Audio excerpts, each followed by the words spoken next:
The wind came first that morning, hot and dry across the cornfield of Callaway County, Missouri, cutting through the stalks like a low whisper that something wasn't right.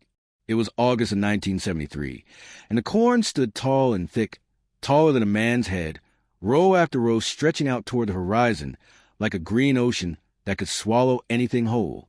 That's what everyone would say later, looking back. How the corn that year grew so high you could lose yourself in it, lose your sense of direction, lose everything. And that's exactly what happened to Sarah Brennan. She was 7 years old when she walked into those fields on a Friday afternoon and didn't come back out. But this story isn't just about a lost child. It's about what 300 people will do when fear takes hold of a small town, about a farmer everyone had written off as strange and useless, and about a dog the size of a small horse that nobody believed in until it was too late to ignore. If you've ever wondered what a community really looks like when it's tested down to its bones, stay with me, because what happened in those 4 days changed Callaway County forever. And before we go any further, drop a comment below and tell me, have you ever been lost in a place so big you couldn't see your way out?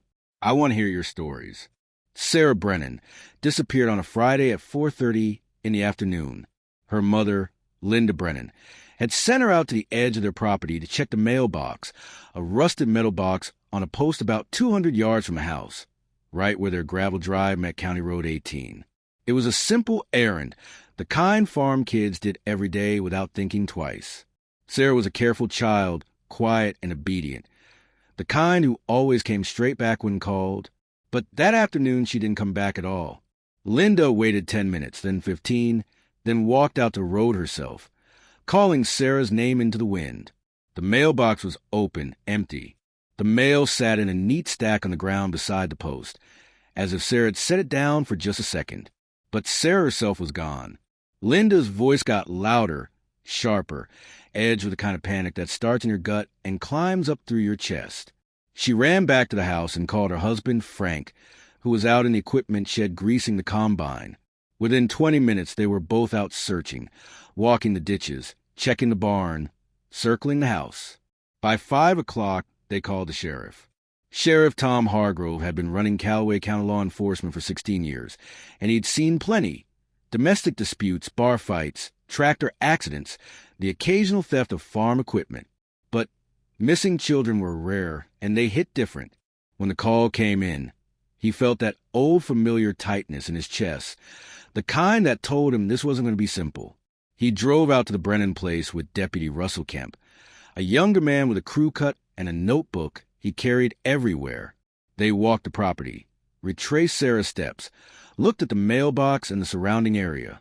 The corn was everywhere, pressing in on both sides of the road, thick and rustling in the wind.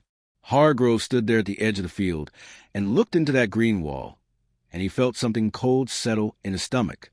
A child could walk 10 feet into that corn and vanish completely, swallowed up by rows that all looked the same, turned around in seconds, wandering deeper instead of coming back out.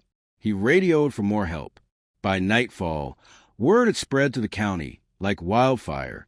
Callaway was a small place, maybe 3,000 people scattered across farms and a single main street in town, the kind of place where everyone knew everyone and bad news traveled faster than good. The volunteer fire department mobilized first, then the men from the grain elevator, the mechanics from the Ford dealership, the waitresses from the diner, the pastors from 3 different churches.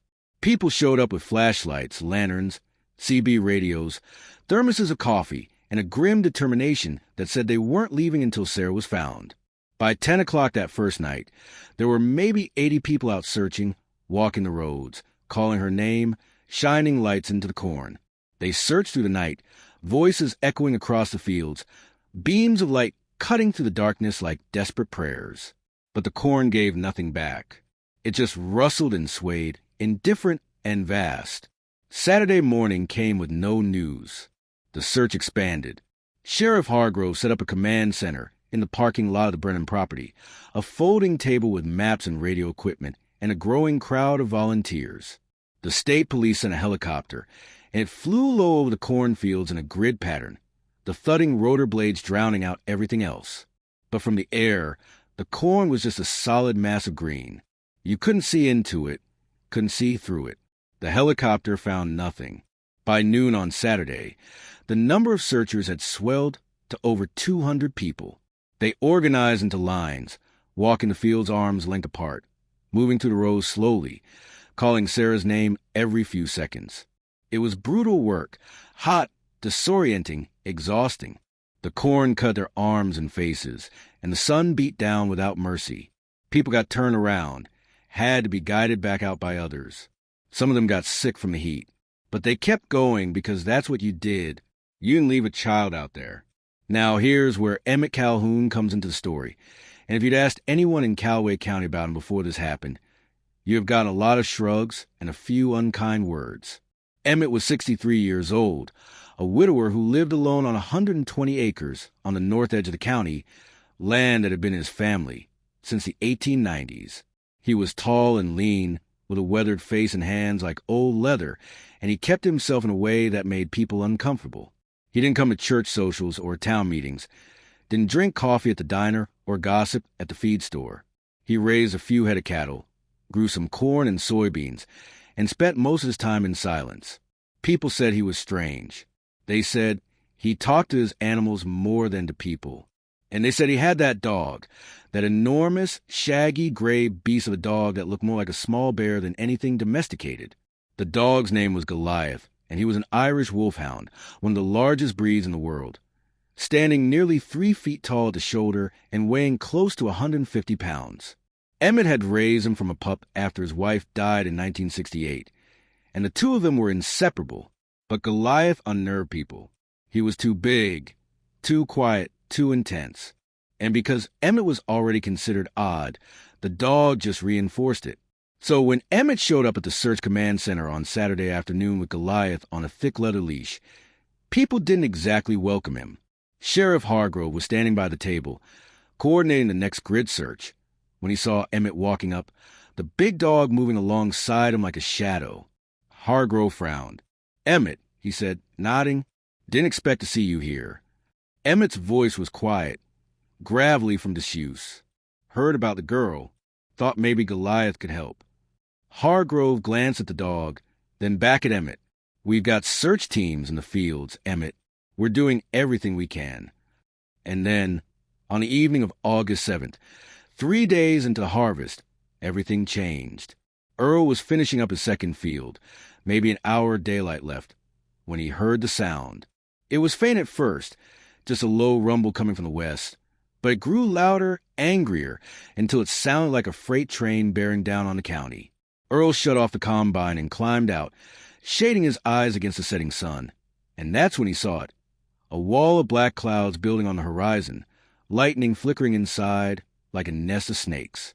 Storm cells like that weren't uncommon in August, but this one looked mean, the kind that could flatten a wheat field in 10 minutes or drop hail the size of golf balls. Earl felt his stomach tighten.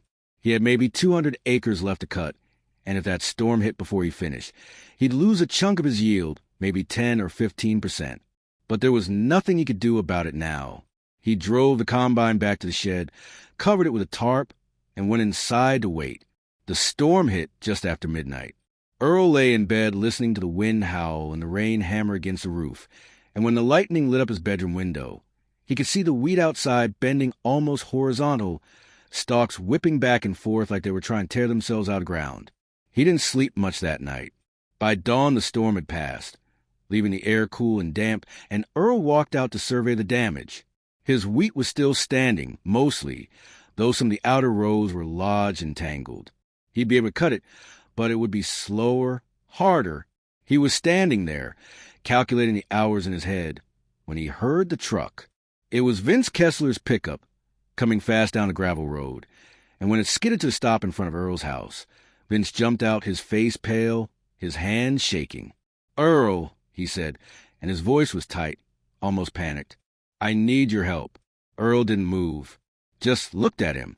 "What happened?" Vince ran a hand through his hair. "The storm," he said. "It hit my fields hard, knocked down maybe 300 acres on the south end, and 2 of my combines are down.